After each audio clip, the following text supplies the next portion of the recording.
साथ संगत जी, प्रेम से कहना धन निरंकार जी। एक नई साखी के साथ स्वागत है आप सभी का आपके ही अपने चैनल पर।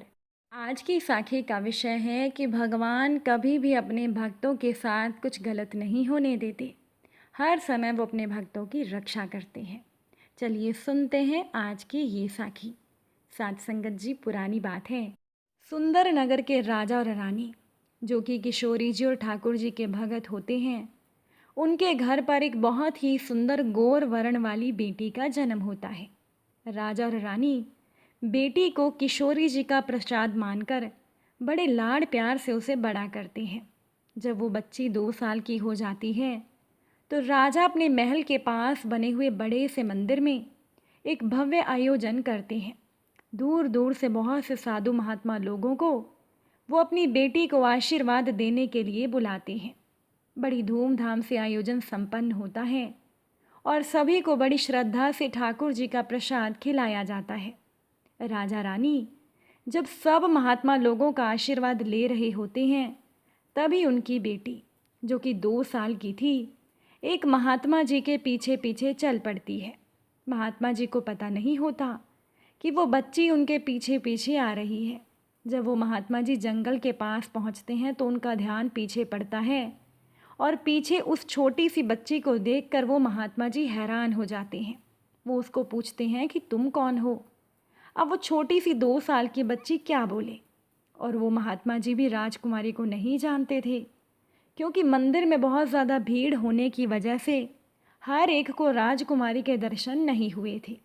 वो महात्मा जी हैरान होकर इधर उधर देखते हैं। वहाँ आसपास कोई नहीं होता।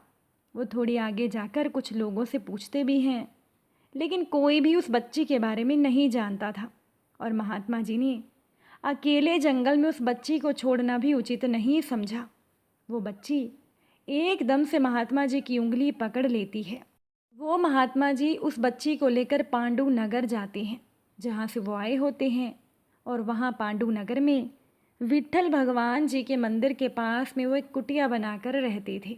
महात्मा जी भी विट्ठल भगवान के बहुत बड़े भगत थे। दूसरी तरफ राजकुमारी के गुम हो जाने से राजा और रानी का रो रो कर बुरा हाल हो जाता है। रानी तो अपनी बेटी के वियोग में बार बार मूर्छित हो जाती है और रानी किशोरी जी और ठाकुर जी के आगे बहुत प्रार्थना करती है कि उनकी बेटी उन्हें वापस मिला दो। बेटी के गुम होने से उसके वियोग में रानी बहुत बीमार रहने लग जाती है। अब एक दिन रानी किशोरी जी के बरसाना धाम में जाती है। अपने आंसुओं से किशोरी जी की सीढ़ियों को धोते हुए उनके दरबार में पहुंचती है और वहां किशोरी जी के सामने बड़ी दयामयी दृष्टि से आंखों में आंसू की धारा बहाते हुए अपनी बेटी को वापस पाने के लिए किशोरी जी से प्रार्थना करती है। रानी कहती है, कर दो क्षमा किशोरी अपराध मेरे सारे, बड़ी आस लेके आई दरबार में तुम्हारे। बस यही गुणगान करती हुई वो अपने आंसुओं से किशोरी जी की चौखट को गीला करती रहती है। लेकिन रानी की बेटी का तो पालन पोषण उसके भाग्य में लिखा ही नहीं था। कुछ महीनों के बाद किशोरी जी और ठाकुर जी की कृपा से राजा रानी के घर एक सुंदर राजकुमार पैदा होता है। बेटे के आने से रानी का ध्यान इधर उधर हो जाता है, परंतु वो बेचारी अपनी बेटी को भूल नहीं पाती। उसका गम तो घुन की तरह उसके शरीर को लग जाता है। और उधर राजकुमारी उन महात्मा जी के साथ रहकर हर रोज़ विट्ठल भगवान के मंदिर जाती है। और अब तो वो बच्ची विट्ठल भगवान की शरण में ही रहती है। वो भी भगवान का गुणगान करती है।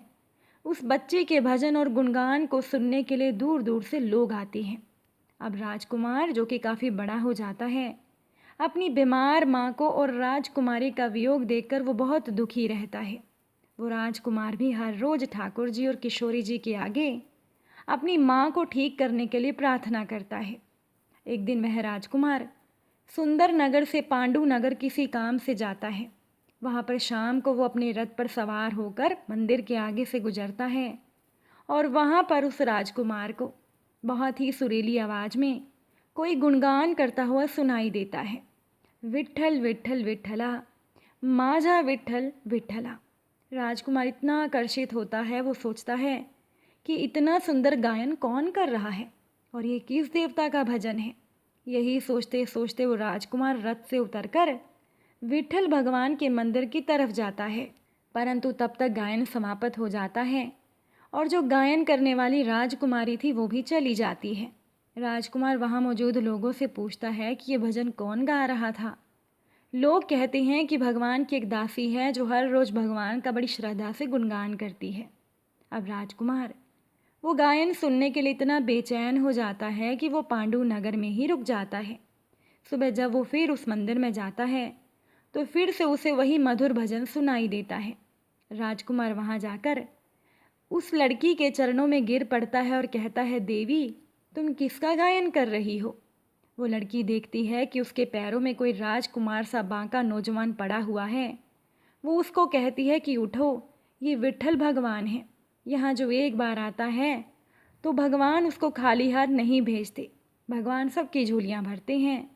राजकुमार कहता है, क्या सच में? क्या ये भगवान मेरी भी इच्छा पूरी करेंगे? लड़की कहती है, क्यों नहीं, एक बार मांग के तो देखो। वह राजकुमार जब सामने देखता है तो एक सांवले रंग के बांके नौजवान कमर पर हाथ रखकर मंद मंद मुस्कुरा रहे होते हैं। राजकुमार उनके पैरों में गिरकर प्रार्थना करता है कि हे विट्ठल भगवान, मेरी माँ की बीमारी को ठीक कर दो और मेरी खोई हुई बहन को मिला दो। तभी विट्ठल भगवान के गले से माला गिरकर राजकुमार के गले में पड़ जाती है। वह लड़की राजकुमार को कहती है कि तुम्हारे पर तो भगवान की कृपा हो गई, जो माला प्रसादी तुम्हें मिल गई। राजकुमार प्रसन्न मन से भगवान को प्रणाम करके अपने सुंदर नगर वापस चला जाता है। वहाँ जाकर उसे विट्ठल भगवान के नाम की ऐसी लगन लगती है कि सारा दिन वो भगवान का गुणगान करता रहता है। राजा अपने बेटे राजकुमार से पूछता है कि ये तुम किसका गुणगान कर रहे हो?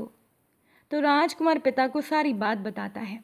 एक दिन राजा फिर से सुंदर नगर के मंदिर में एक भव्य आयोजन करता है और दूर दूर से साधु और महात्माओं को बुलाता है।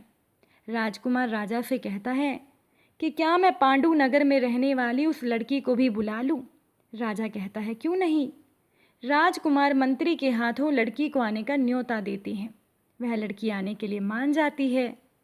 तभी उस लड़की को वो महात्मा जी कहते हैं, बेटा तुम अकेली मत जाना, मैं तुम्हारे साथ चलूँगा, मैं काफ़ी साल पहले वहाँ गया था। अब महात्मा और लड़की वहाँ जाकर मंदिर में विट्ठल भगवान का गुणगान करते हैं। सभी आए हुए लोग आनंद के साथ झूमते गाते हैं। राजा रानी और राजकुमार भी खूब विट्ठल नाम का आनंद लेते हैं। सभी लोग उस लड़की के रूप की तथा उसकी सुरीली आवाज़ की बहुत तारीफ करते हैं। जब गायन समाप्त हो जाता है तो राजा महात्मा जी के पास आकर कहता है कि आपकी बेटी का स्वरूप पूर्ण रूप से किशोरीमयी है और आवाज़ में तो माँ सरस्वती का निवास है।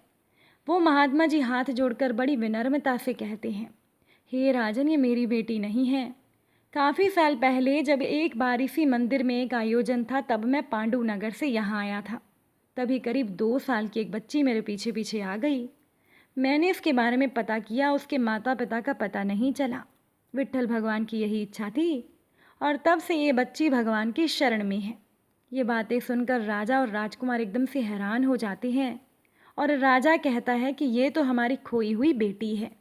रानी अपनी बेटी पाकर प्रसन्न हो जाती है।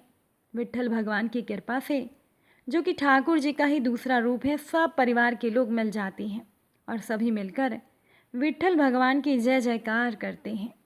साथ संगत जी, जो भी भगवान को अपने मन से याद करता है, जो भी भगवान की सच्चे मन से भक्ति करता है, भगवान अपने इन भक्तों को कभी भी कष्ट में दे ही नहीं सकते।